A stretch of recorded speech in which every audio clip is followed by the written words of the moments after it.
Après quelques escales et de nombreuses heures de vol, me voilà enfin arrivé à Walvis Bay, au désert du Namib, avec le rendez-vous demain chez Pronto Global Logistique pour récupérer mon van.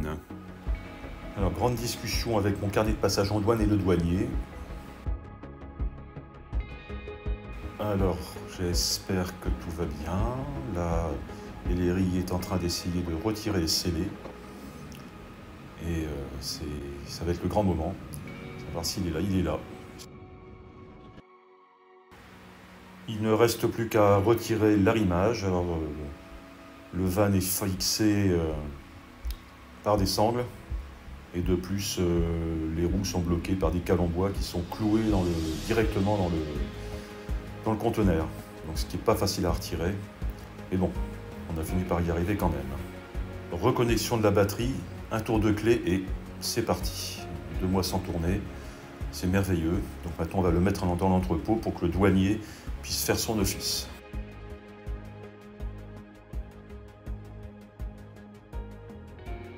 Direction la station, et là, bonne surprise, le litre de gasoil est à 1,15 €. Je constate également que la qualité du gasoil est très moyenne, avec 50 particules par million de soufre. Ça, c'est ce que mon van peut tolérer au maximum. Je me félicite donc d'avoir retiré le filtre à particules. Allez, en route pour Swakopmund.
Swakopmund a pour origine un nom indigène Herero, signifiant littéralement excrément, car la rivière est alors jonchée de débris de végétaux, d'excréments animaliers et de cadavres d'animaux. Cependant, les explorateurs hollandais décrivent une importante végétation luxuriante à l'embouchure de la Swakop, c'est-à-dire la rivière Swakop, la présence d'éléphants et de rhinocéros. Les baleiniers américains occupent les lieux au début des années 1800, mais la ville fut vraiment fondée en 1892 par les colons allemands et ils la baptisèrent Swakopmund, ce qui signifie embouchure de la rivière Swakop.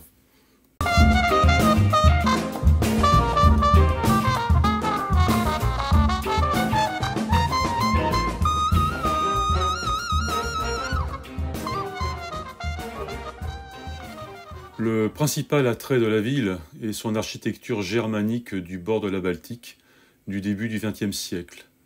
Swakopmund et ses rues au nom allemand ont longtemps paru être une aberration anachronique.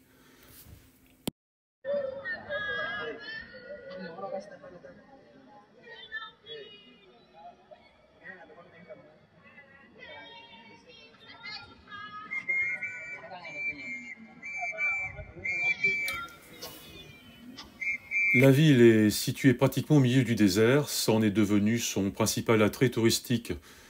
Alors elle compte actuellement aux alentours de 42 000 habitants et elle est considérée comme l'une des villes les plus blanches d'Afrique australe. D'ailleurs, une grande partie de la population continue de s'exprimer en allemand dans la vie quotidienne. Dans cette ville se côtoient modernité mais aussi tradition. Ici, nous voyons des femmes des tribus Imba et Herero. Alors tu as accepté que je les filme, mais de loin seulement. Je n'ai pas compris pourquoi. Voilà une scène qu'on pourrait intituler « Dimanche à la plage ».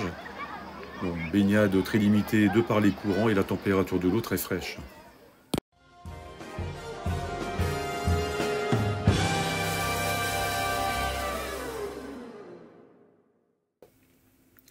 Alors ce musée privé a été fondé en 1951 et pour un prix d'entrée très modique, on a accès à une très intéressante exposition sur les différentes formes de vie dans les déserts du Namib.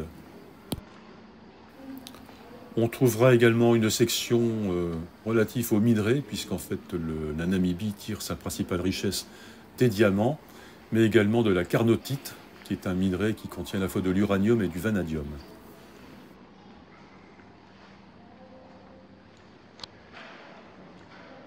On trouvera également une section historique évoquant la vie des pionniers, ainsi qu'une collection d'instruments de musique et d'ustensiles traditionnels des peuples namibiens.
Alors, je vous avais dit camping. Voilà le camping Maille 72 et qui n'est ouvert qu'à partir de décembre. Bon, voilà, ça aurait pu être sympa. C'est assez sommaire et on peut se mettre à l'abri du vent. My heart is sore. I've been down before. Now I'm running, running. Nothing can keep me from you.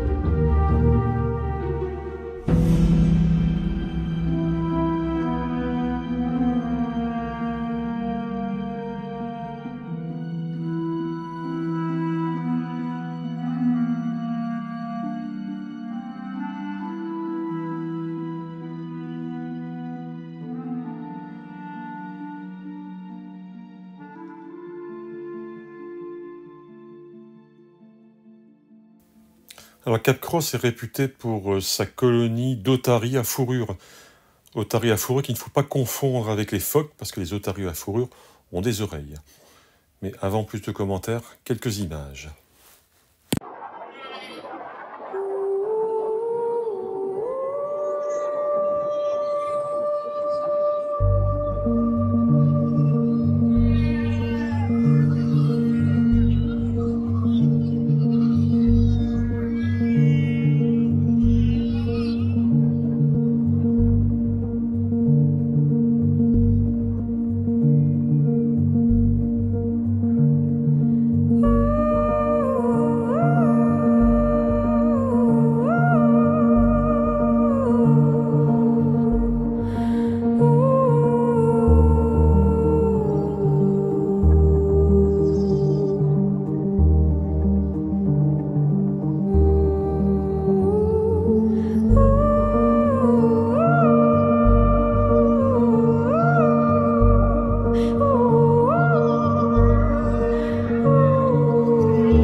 Alors cette colonie de Cap Cross compte entre 100 000 individus selon la police et 250 000 selon les syndicats. Les mâles sont vraiment imposants et pèsent jusqu'à 350 kg et défendent âprement leur territoire. Les femelles, elles, sont beaucoup plus légères puisqu'elles ne pèsent que 75 kg et mettent pas un seul petit qu'elles ont porté pendant 9 mois. Donc la plupart des petits sont nés avant novembre et pèsent de 5 à 7 kg. Malheureusement, la mortalité se situe autour des 25%, les prédateurs étant surtout les chacals et les hyènes.